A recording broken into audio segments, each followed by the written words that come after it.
Hello students, so this is your lesson in a unit number 4 and your lesson named A Little Fish Story.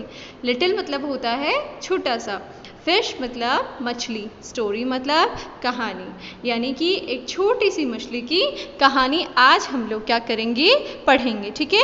So there are a great many million fishes in the seas but this story is about just one of them and a very small one at that.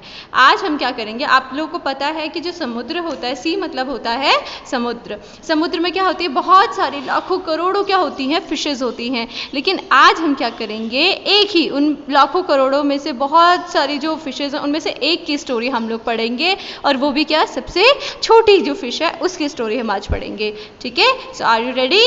Yes. Now this little fish had everything in the sea to make him contented, but he was not happy. अब देखो, ये है वो छोटी सी fish जिसकी हम क्या पढ़ेंगे, आज स्टोरी पढ़ेंगे. तो इसके पास वो सब कुछ था जिससे वो क्या रह सकता था, खुश रह सकता था, लेकिन वो नहीं था. अब वो क्यों खुश नहीं था? You will laugh when I tell you why he was not. तुम हंसोगे अगर मैं तुम्हें ये बताऊंगी कि ये खुश क्यों नहीं था. अब सोचो क्यों खुश नहीं था. He was unhappy because he was so very small. और वो इसीलिए खुश नहीं था क्योंकि वो क्या था, बहुत छोटा था, साइज में बहुत क्या था, छोटा था, इस वजह से क्या था, वो दुखी था.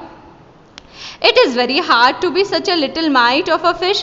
अब ये समझते हो बेटा, माइट यहाँ पे एक वर्ड आया. माइट मतलब होता है जो उड़ने वाले जो कीड़े होते हैं ना, बड़े वाले जानवरों पे, उनको हम क्या कहते हैं, माइट कहते हैं. तो ये इतना दुखी था कि खुद को फिश भी नहीं मानता था, ये खुद को क्या बोलता था, फिश का माइट. यानी बड़ी बड़ी फिशेस पे जो छोटे छोटे से जो कीड़े या उड़ने वाले जो इंसेक्ट लगे होते हैं उनको बोलेंगे फिश माइट. तो ये खुद को क्या समझता था, fish might. He would say over and over again. और वो यही बात क्या करता था, बार बार बोलते जाता था, रिपीट करते जाता था, यही सोचता रहता था. If I were only larger, how much happier I could be.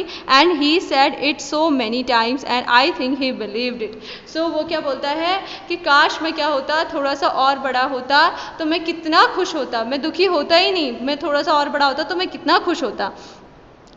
One day he was swimming along with the rest of his school and thinking. देखो, एक दिन वो क्या होता है, जो फिश का जो झुंड होता है ना उसको बोलते हैं स्कूल. ये हमारे जैसे स्कूल नहीं, कौन सा फिश का जो क्लस्टर होता है, ग्रुप होता है, उसको बोलते हैं फिश स्कूल, ठीक है. तो वैसे ही वो अपने झुंड के साथ घूम रहा था, और ऑब्वियसली जो हर टाइम सोचता ही रहता था, वो उस टाइम भी वही सोच रहा था. No doubt how much more the larger fish had to be thankful for than he. ठीक है, वो बोलता था कि वाह, जो बड़ी बड़ी मछलियाँ हैं वो कितनी खुश हैं, कितनी थैंकफुल हैं खुद को देख के कि हम बड़े हैं, और मैं कितना वो हूँ, कितना दुखी हूँ कि मैं छोटा हूँ. और क्या होता है, व्हेन सडनली, तब तक सोचता रहता है जब तक क्या नहीं होता, अचानक से क्या होता है, विद नो वार्निंग, कोई उनको वार्निंग नहीं देती थी, और अचानक से क्या हो जाता है, they found themselves in the meshes of a great net. अब वो क्या होता है, वैसे ही अचानक से क्या होता है, एक बड़ा सा क्या आ जाता है, जाल आ जाता है. ठीक है, क्या आता है, जाल आ जाता है.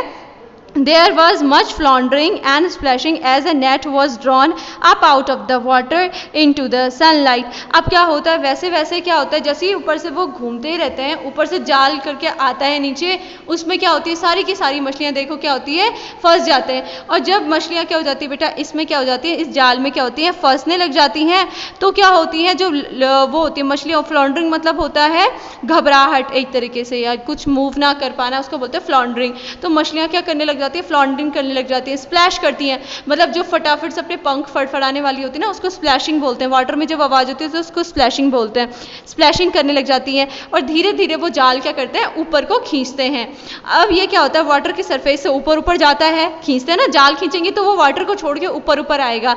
अब क्या होता है, उनको सनलाइट दिखने लग जाती है धीरे धीरे, और वो क्या होते हैं, जो नाव वाले होते हैं वो ऑब्वियसली उसको खींचेंगे, ठीक है, water into the sunlight. And just as it haul was being emptied into the boat. अब वो क्या होता है, जो ऊपर जिन्होंने जाल फेंका था वो क्या होता है, जाल को खींचते हैं और बोट में उसको खाली करने के लिए करते ही हैं. इतने में क्या होता है, the smallest fish in the school Regal through the mash. और क्या होता है, इसमें से जो छोटी सी फिश थी, जिसकी जो दुखी था खुद को देख के, वही क्या होता है, रिगल करना मतलब इधर उधर मूव करके, फटाफट से, छोटी थी तो जाल में से क्या निकल गई बाहर, और कहाँ हो गई, स्केप निकल गई बाहर, किसके, मैश मतलब होता है नेट, जाल के बाहर निकल गई। And slip back into the cool clear water, और जैसे ही वो जाल से बाहर निकली उसने छपाक से क्या कर दिया, वाटर में ही फिर से डिप कर दिया। हाउ गुड इट फेल्ट, अब सोचो वो क्या हो गई, एक तरीके से मरते मरते बच गई। अगर वो जाल में फंस जाती तो मर जाती ना, लेकिन उसके छोटे होने की वजह से वो क्या हो गई, बच गई। और वो सोचो उसको कितना अच्छा लग रहा था होगा। ही swam here and there and everywhere and some of the fishes who knew him well at the rest of his life said that they never again heard himself that he wishes to be anything but a little fish। और क्या होता है, वो इतना खुश हुआ, इतना खुश हुआ कि हर जगह वो इधर उधर जाके स्विम करने लग गया। और उसके जो साथ वाली जो फिशेज होती हैं वो बोलते हैं कि इस इंसिडेंट के बाद उसने कभी भी ये नहीं बोला कि काश में क्या होता, बड़ा फिश होता है। ठीक है ना। सो दैट्स ऑल फॉर ये। तो इस स्टोरी से हमें क्या मोरल मिलता है कि जो भी हमारे पास है, हम जैसे भी हैं हम लोग अच्छे हैं। हमें कभी भी ऐसा नहीं बोलना चाहिए, रिग्रेट नहीं करना चाहिए कि काश हम ऐसे होते, काश हम वैसे होते। हम जैसे भी हैं हम क्या हैं, बहुत अच्छे हैं। ठीक है। सो आपका लेसन है, और इस लेसन के आप लोगों को क्या लिखना है बच्चा, न्यू वर्ड्स लिखने हैं। एक बार हम पढ़ लेंगे न्यू वर्ड्स को। Million, floundering, mashes, hall, contended, splashing, emptied, wriggle and warning। ठीक है। and I will click the photos of the question answer and solution। so for today that's all, thank you।